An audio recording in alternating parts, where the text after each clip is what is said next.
All right, man. Sorry for the delay, everybody, but we're back. Uh, get the chip, kicking it back off. We've already been very inspired just trying to get things together. You know how life gets. But this morning, when this news just broke, I want to say only a few minutes ago that Steve Nash is out on the Nets. I was like, we got to record right now. So that's what we're doing. We're recording right now.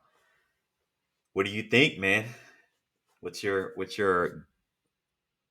reaction right away?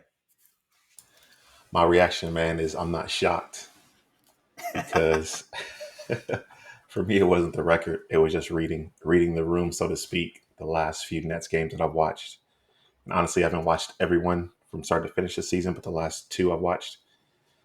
Your boy Nash was looking real worried on that sideline. He was doing that Steve Nash bite his lip like when Kobe used to be serving him when Nash was doing his Hall of Fame type gameplay, but then Kobe or Shaq or whoever was coming through and canceling all of that workout. So yeah, I'm not shocked, man. I could see it Yeah, on his face. I'm not shocked either, to be honest. I've been watching all of their games. I think I missed one game so far, and I have them all recorded. I get League Pass just for the Nets, and their offense just looks horrible. They run no sets. They basically play pick and roll, and their offense just looks horrible. It's stagnant. It's one on one. It's 24-hour fitness, city sport, LA fitness style basketball, basically. Pretty much, I agree. I agree. Yeah, it almost feels like um, there's no leadership from a coaching perspective. And I know sometimes that works when you have superstars on your team, but to me, with KD being their best player, he's not gonna he doesn't seem on the court to have the personality to try and get people to fall in line. Kyrie's not the fall in line type, as we know, which I'm not mad at. So it was kind of like, to me, the last game I watched was I think when they played, must have been the Mavericks. Like I felt like I don't remember what KD shot. He had to shoot close to 60% plus or minus, but Kyrie was still in his bag trying to get his thing, and like nobody was. It was clear to me like they should have been running offense through KD because he was just unguardable. But there was nothing from coaching. And like I said, Nash was looking worried, and I'm pretty sure that game went to overtime. And Nash was so happy to be going to overtime, and I'm just like, you should be heated. You got KD, you got Kyrie, you got Ben Simmons. He made made a couple good defensive plays towards the end of the game. Otherwise, he was not much of an impact. But yeah, it just don't add up. So your analogy of 24, it's like, yeah, all right, my turn, your turn. Yeah, that works in 24, but not when you got hungry players in the league. So Yeah, yeah, not in man. the league, man. This is supposed to be the best basketball in the world, and you got what seems to be no strategy. Just use your talent and try to win. So yeah, man, it's unfortunate, but I'm excited to see what they do. Now I'm about to throw this out here. They about to go get Ime Udoka. That's what's about to happen.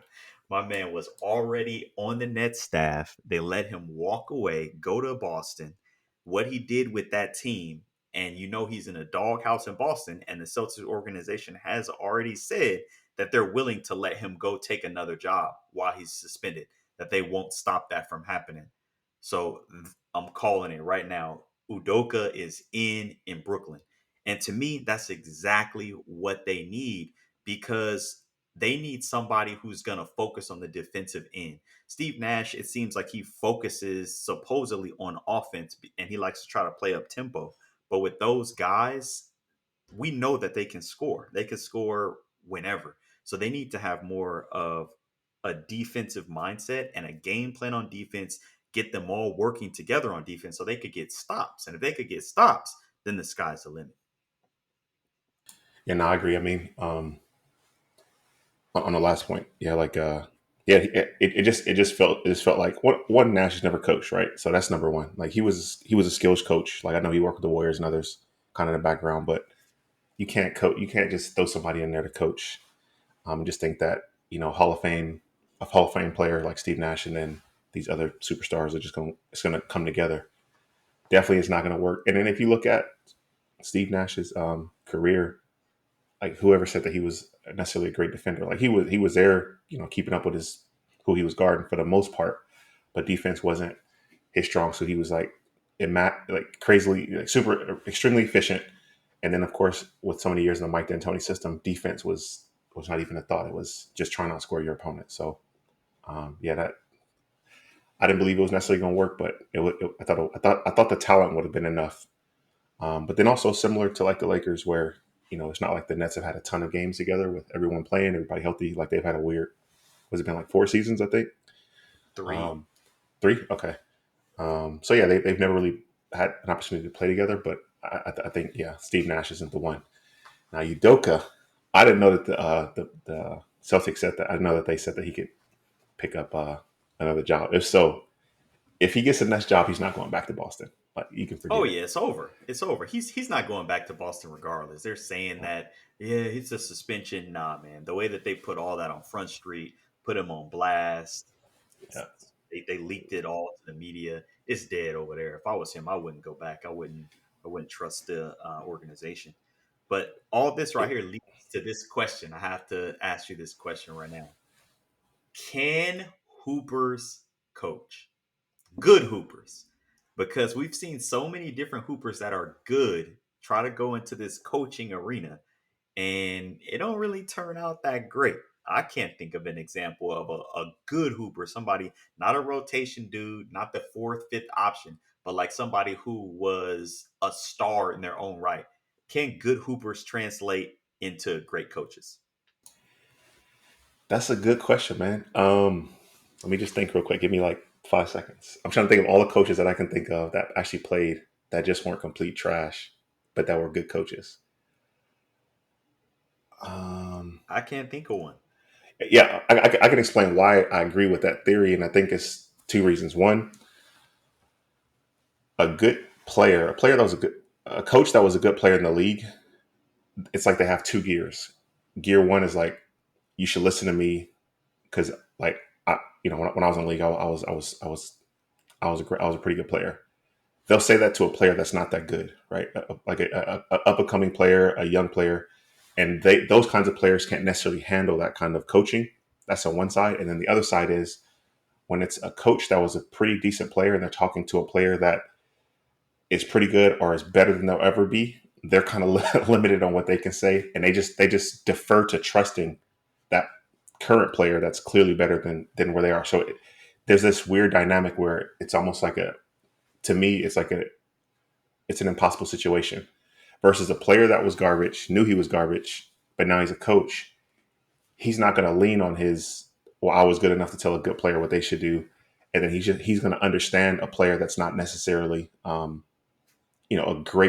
really good NBA player because they've been in those shoes before. So to me, that's why I think player coaches, coaches that were players at one point that weren't very good, can do well as coaches. The only person that's coming to mind that I think doesn't fit that mold, and even though I didn't see it like years of him playing, but to me, Mark Jackson wasn't a trash player, and he did pretty good as a coach up until the point that he was able to coach.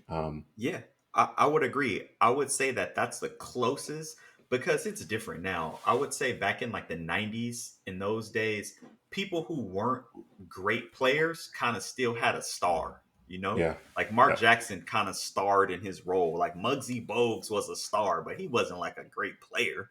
So yeah, like you could be a star and not be like that dude. And Mark Jackson, I would say, fits that, like hits it right in the middle. Pretty good player, good coach. yeah, That's a great one. I didn't even think of him. yeah. But everybody else I can think of, I mean, Phil Jackson, garbage. Doc Rivers, I don't know, bro. I Ty don't, Lue, Ty Ty Lue, Lue, Garbo. as a Lakers guy, yeah, Ty Lue was getting served. But I mean, that's it. He proves my point. Like he doesn't care. He doesn't even bring in his he can't with an NBA player today. He can't even bring in his career into the conversation of anything he's trying to say to coach a team. He just got to be completely coached. He's got to treat it almost like he was never in the league, right? And then the other extreme, Chauncey Billups. Chauncey Billups was actually had some very good years. He's a champion as a player, but Absolutely. Chauncey he was a can't bucket. exactly. But he can't relate to the player that isn't necessarily very good in the NBA, you know, in the NBA now. And then someone like Dame, Dame is a better player. He has only so much that he can say. He can't say, "Dame, I understand." He can't say, you know what I mean? He's got to just let things go and flow. So yeah, man, I guess I haven't found anything outside of Mark Jackson that kind of goes against what you're saying. So I think I Yeah. gotta agree So with you. can Hooper's good Hooper's coach? Nah, Mark nah, I can't. Jackson might be the best of both worlds. I mean, Well, all right. who is the best coach? Who's the best NBA player that became a coach that comes to mind? I'm trying to think of one. All I got is Chauncey. Magic Johnson became a coach. Larry Yeah, Bird coached. no, he Tons didn't of people last. coached, but they just just not it. Steve Nash was a great player. He's not a good coach. That's true. Um, Yeah. So that's and then you just kind see, of the way it falls. they should learn from the difference between they should learn from the difference between Jerry West and Michael Jordan because both of them were historically great players. Jerry West would sit in the background and find talent and be in the ear of people and the ear of players, getting them to move around, you know, eyeballing and finding a guy like Kobe. But Yo, he stays in his that's a lane, underrated point. Jerry West is a monster from an bro. executive point of view. Like Yeah, I feel like people don't give him as much credit. He has one of the best eyes in basketball. I have a theory on the people who have the best eye in basketball. He's yeah, one of them. And there's yeah. one other person that comes to my mind who has an excellent basketball eye, and that's Sam Presti from OKC. Oh When you yeah, say basketball like talent eye, those are the yeah, two people that pop up in my mind.